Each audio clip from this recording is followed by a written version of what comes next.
Update. Am I the a-hole for leaving my girlfriend after she got date raped? Original post.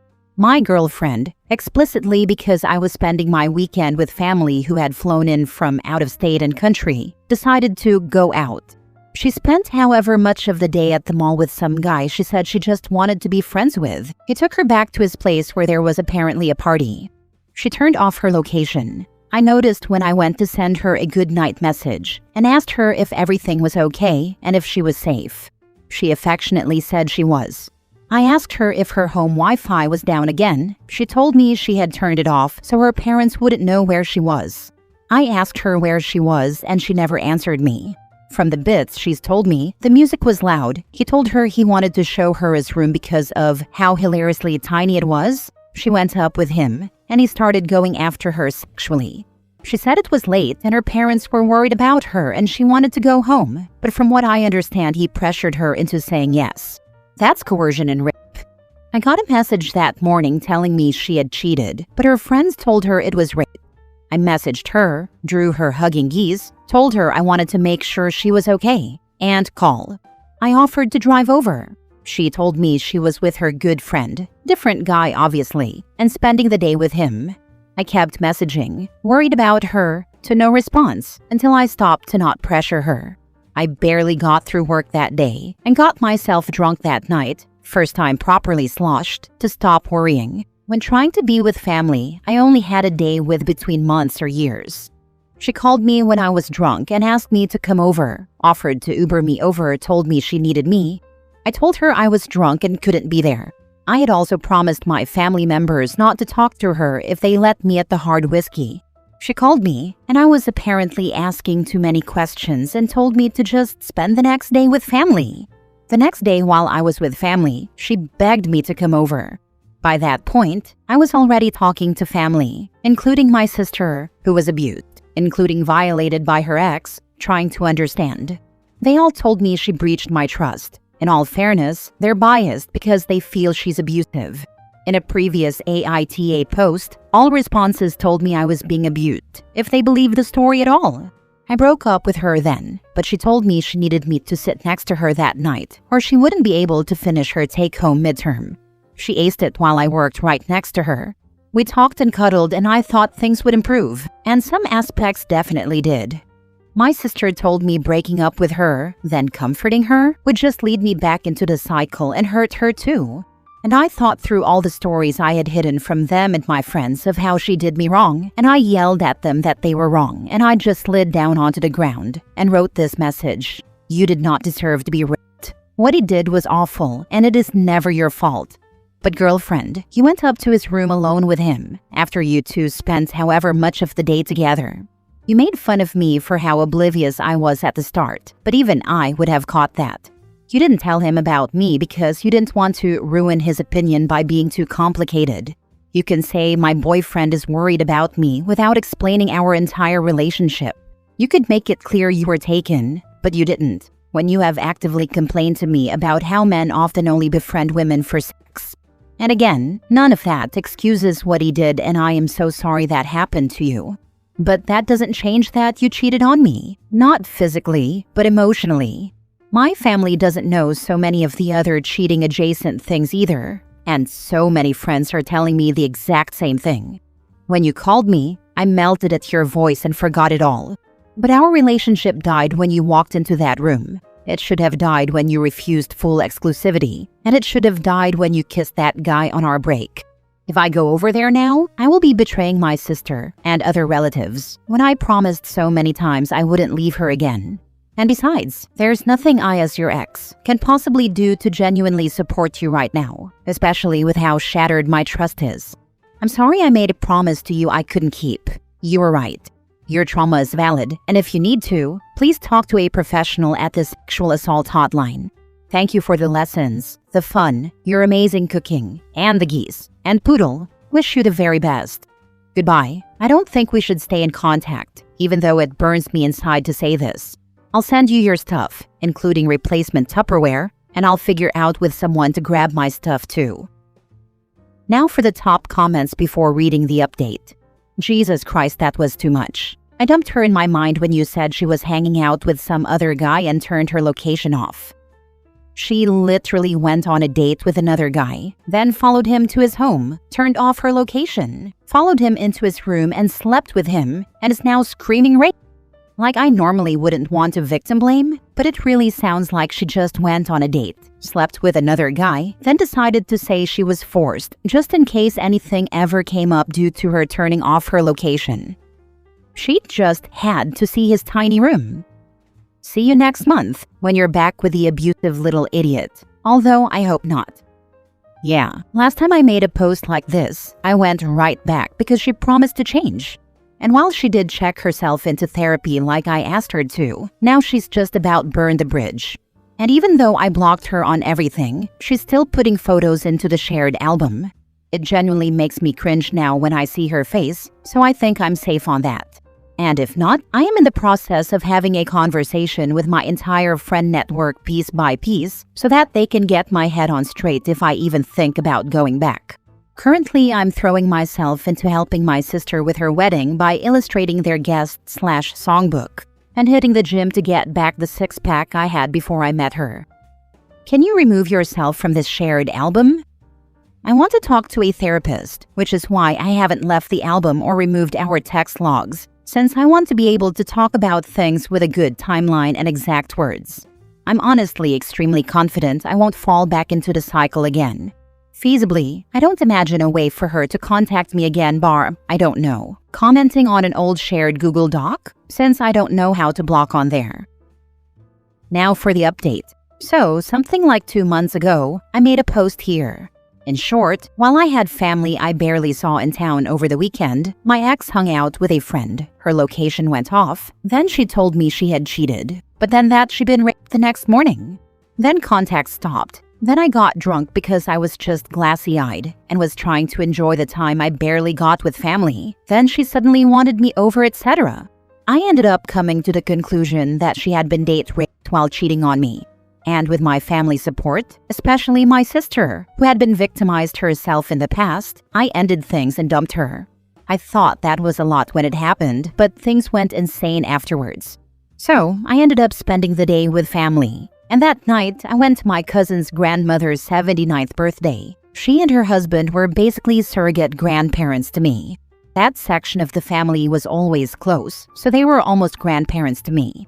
Her husband threw this massive party, seemingly out of nowhere. That was the night I wrote the original post. 2 days later, his heart stopped. I was already a mess, between trying to process what happened with my ex, wanting answers and closure, and also dealing with a flat tire. Then he was in the hospital with guaranteed brain damage, and then he was gone. I basically collapsed the first week after the post, skipping all my university classes and only going to work. I attended his vigil every night after he was taken off life support at the end of the week. He was brain dead, but my family wanted to keep him alive until relatives from out of town could get back. During this time, my ex got around my block, messaging me on Steam, which I forgot to block her on. She said she just wanted to tell me the full story and recounted her story of the incident in extreme detail. She explicitly avoided telling me any information about the affair, lest I discover who it was. However, in telling me that, I was able to piece together who it was. A guy she had been in the talking phase with when we were talking too, who told her he had no interest in being friends when she chose me. Months before this incident, she had called a break, went on a date and kissed him. I should have left her then, but through guilt and promises, and what I later learned was a trauma bond built through abuse, I took her back. She swore to block him and yada yada. But I wanted answers, and I was feeling so completely dead trying to process everything. I let her convince me to talk in person under the guise of closure. She cried and begged, and promised, and pleaded. I sat there, like a rock, for hours, tried walking out several times. But she withheld information while dripping it to me just quickly enough to make it feel like progress. Over the next week, I uncovered the story. She had been seeing him in secret for the month before. She claimed it was all platonic. She put incredible effort into seeing him. She talked smack about me too. But what really gets me is that she took the train into my city, where he lived too, greeted him at the station, never wanted me to pick her up from her city anymore, 80 miles away, then shamed me for never picking her up and painting herself as sacrificing for me by taking the train when she was meeting her affair at the station. I worked when the train pulled in. It was her spring break, so she was back in town for a week. She love-bombed me for that whole time, presented herself as a safe harbor in the emotional storm she caused. I was 3 weeks behind on my classwork by then, and I was only able to be productive around her, so I stayed there to stay afloat, falling into her Hoover. But then I saw her promises be broken. I saw the mask begin to slip, and I started collecting my stuff so she could not keep it hostage. I began mentally preparing to leave. Then the emotional abuse started again. The devaluation, the gaslighting. But I tried a few times to present myself, only to be emotionally attacked for a week. Then she realized I was leaving, and it flipped into gaslighting, claims of loyalty and love. When she claimed I was presuming to know her mind by saying she didn't love me, nor was loyal to me, I remember sending this. I'm not a mind reader, but if your brand of loyalty involves betrayal and cheating repeatedly, I don't want that loyalty. I ended up aggregating every letter I never sent her into a 43-page document. I read through it all, and I did what she never could. I listened to my younger self. I felt his pain. I became the person he had needed for 7 months. Someone who could truly listen. I supported him. I proved to myself that I could love myself, and that I was enough. That was what gave me closure. Myself, not her. Closure never comes from another person, only from you. Then I cut contact, more thoroughly that time.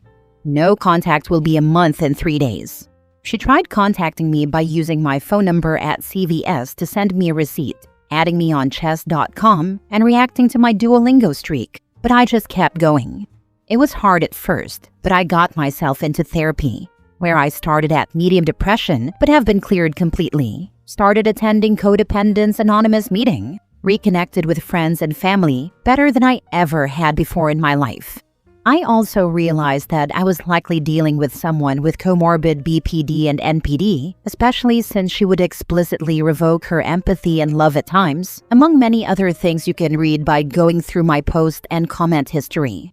But she's not important anymore. What matters is that I took all that energy and love I had given her and put it into myself, and I'm now doing better than I ever have been.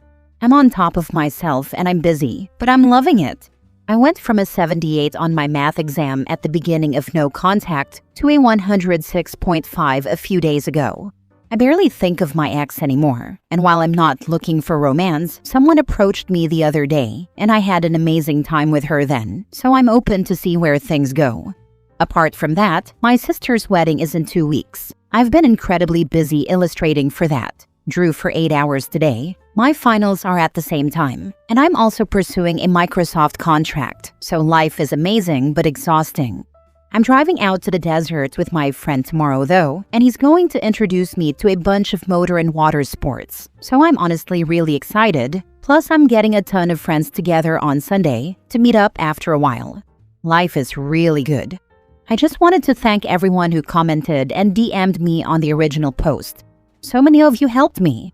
Several people wanted an update then, so here it is. Dude, she was never raped. She got caught cheating, so claimed it was to get out of it. She was seeing the guy for a while, so very likely banged him multiple times. She was nothing but a lying, cheating, manipulative piece of trash. I have an ex who did that. He went to a Narcotics Anonymous meeting and just disappeared for 3 days. When he finally reached out to me, he exploded on me that he'd been raped. Knowing I'm a survivor, he assumed this would make me sympathetic and forgiving. It didn't. I told him if he really had been, he needed to file a police report. I never heard another word about it. He's ruining someone else's life now. My takeaway from this post is if someone wants, they would. She called him from CVS with a receipt, Duolingo'd, on Steam, showed up. The only means missing was sending an actual pigeon. On a serious note, this woman sounds completely deranged. I hope this dude gets his healing and stays far, far away. My sister's ex occasionally contacted her through 1-cent Zelle transaction memos. That's disturbingly persistent. Like, I know that stalker laws really aren't great anywhere really, but I feel like that level of commitment to harassment should be able to actionable damn near everywhere. Last story. Am I the a-hole for breaking up with my girlfriend over a note a pilot left for her? Plus update. We are not teenagers anymore, so maybe this is too much. I am 31 and she is 30. We were flying yesterday after a 4-day vacation, and while I was in the toilet at a coffee shop within the airport, she was left a note by a pilot, and she smiled at him. I am not controlling and insecure, or so I hope. I asked out of curiosity, and she told me it was her subway ticket that had fallen under the table. He picked it up for her. She indeed had her ticket on the table, so I didn't really think too much about it, but her cheeks were a bit flushed. And this morning I found a real note he left for her. It had fallen out of her pocket. I was doing the laundry.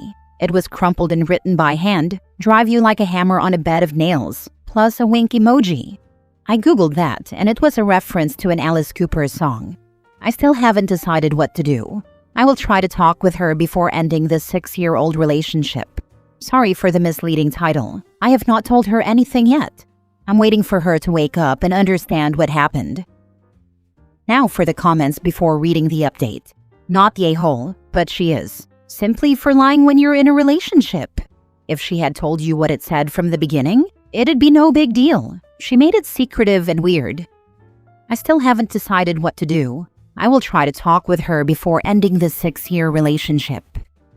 Let the BS excuses begin. Now for the update. This is my house, and I told her to move out by tomorrow. She admitted to it all, the affair and everything. But surprise, surprise, he doesn't want to take her to live with him. They know each other. I did ask to see her phone, as controlling as that is. She had chats with him. It wasn't anything sexual though. So she keeps denying and blaming me for her lying, saying that I'm controlling. She flies often due to her job, so this is how they met. I believe his move was a power move actually. He wanted me to see him. He's better looking than me and fitter than me. Time to be depressed and move on, I guess. Although now she's begging me not to, that she only wants me. You did the right thing, OP. Now she'll experience the real bed of nails she deserves. She is crying now and begging me to not throw her out. I gave her 1 day. She didn't deserve it, but fine. She can go to her parents in her small town. She will not be homeless. She asked me where will she go. Oh, that urge to use the famous line, "Frankly, my dear, I don't give a damn." Write it on a note. Missed opportunity.